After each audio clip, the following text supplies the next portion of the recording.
All right, so I have an IEM with me called the Rhapsodio The Mara. Okay, it's $7,400, and every dollar represents a soul that was lost in the creation of this. Because Mara, I think, is supposed to represent some sort of demon. That's how I feel about it when I listen to this, and I'm fighting my own demons. Okay, so what's really interesting about this IEM is you can see it's pretty big. Look at this, right? It's pretty big. I can fit quite a few IEMs in my ear. I'm pretty experienced, but you can see just how far it sticks out here, kind of like this. Yeah, it's pretty big.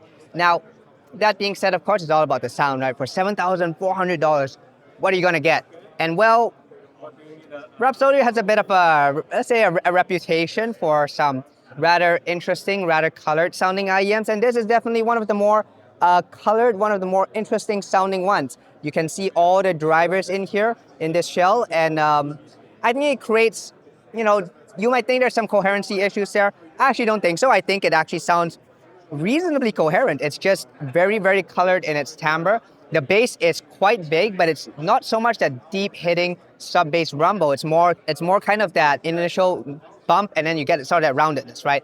The mid range is very colored, but it's very warm, so it's quite bodied. I would say it's almost like a lot of your singers are singing from like their diaphragm, really. So you don't get a lot of the head voice, not even really the chest voice. It's more like that diaphragm, that the depth they're coming through. Works well for male vocals, not so well for female vocals unless you like that color. And there is some sparkle in the treble. So overall, it's better than I expected for Rhapsodio, but of course at $7,400, that represents every tear that comes out of my eyes when I think about these IEMs. Anyway, I don't think I have them deep enough though. So I have a friend who's gonna try and help me push them in a little bit deeper. Okay, go ahead.